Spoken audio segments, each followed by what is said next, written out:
Lavender. In the middle of the first week of Matilda's first term, Miss Honey said to the class, "I have some important news for you, so listen carefully. You too, Matilda, put that book down for a moment and pay attention." Small, eager faces looked up and listened. "It's a headmistress's custom," Miss Honey went on, "to take over the class for one period each week. She does this with every class in the school, and each class has a fixed day and a fixed time. Ours is always 2 o'clock on Thursday afternoons, immediately after lunch. So tomorrow at 2 o'clock, Miss Trunchbull will be taking over from me for one lesson. I shall be here as well, of course, but only as a silent witness. Is that understood?" "Yes, Miss Honey," they chirruped. "A word of warning to you all," Miss Honey said. "The headmistress is very strict about everything. Make sure your clothes are clean, your faces are clean, and your hands are clean. Speak only when spoken to. When she asks you a question, stand up at once before you answer it. Never argue with her, never answer back, and never try to be funny. If you do, you will make her angry, and when the headmistress gets angry, you'd better watch out." "You can say that again," Lavender murmured. "I'm quite sure," Miss Honey said, "that she'll be testing you on what you are meant to have learnt this week, which is your 2 times table. So I strongly advise you to swat it up when you get home tonight. Get your mother or father to hear you on it." "What else will she test us on?" someone asked. "Spelling," Miss Honey said. "Try to remember everything you've learnt these last few days. And one more thing. A jug of water and a glass must always be on the table here when the headmistress comes in. She never takes a lesson without that. Now who will be responsible for seeing that it's there?" "I will," Lavender said at once. "Very well, Lavender," Miss Honey said. "It will be your job to go to the kitchen and get the jug and fill it with water and put it on the table here with a clean, empty glass just before the lesson starts." "What if the jug's not in the kitchen?" Lavender asked. "There are a dozen headmistresses' jugs and glasses in the kitchen," Miss Honey said. "They are used all over the school." "I won't forget," Lavender said. "I promise I won't." Already Lavender's scheming mind was going over the possibilities that this water jug job had opened up for her. She longed to do something truly heroic.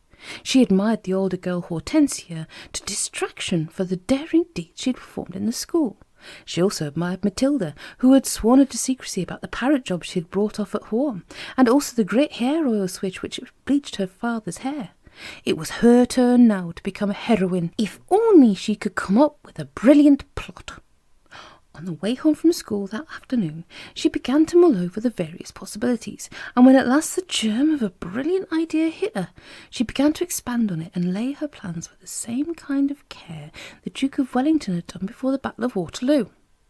Admittedly, the enemy on this occasion was not Napoleon, but you would never have got anyone at Cruncham Hall to admit that the headmistress was a less formidable foe than the famous Frenchman. Great skill would have to be exercised, Lavender told herself, and great secrecy observed if she was to come out of this exploit alive. There was a muddy pond at the bottom of Lavender's garden, and this was the home of a colony of newts.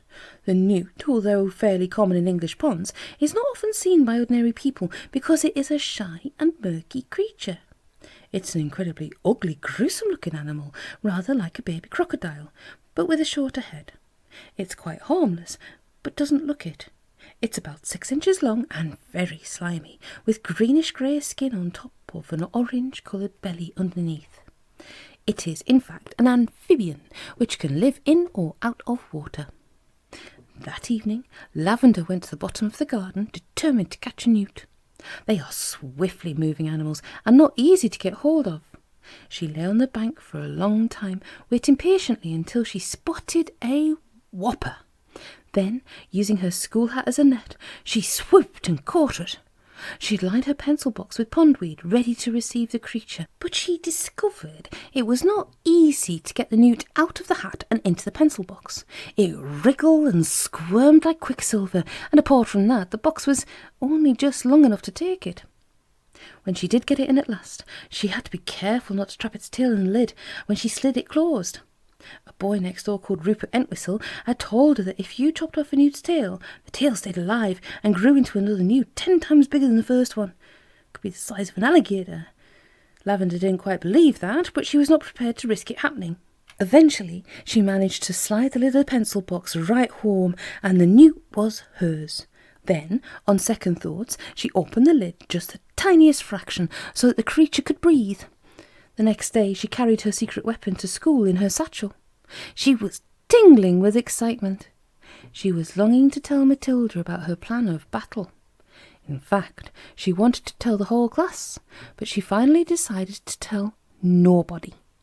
It was better that way, because then no one, even when put under the most severe torture, would be able to name her as the culprit.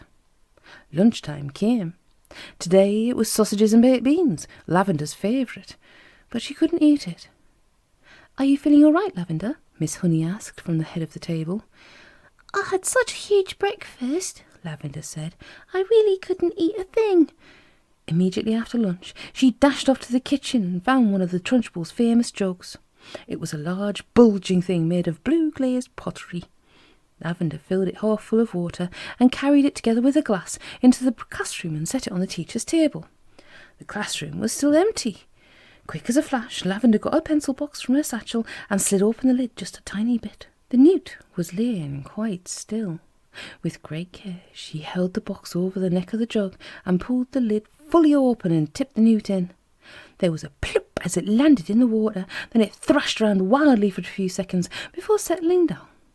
And now, to make the newt feel more at home, Lavender decided to give all the pondweed from the pencil box as well. The deed was done. All was ready.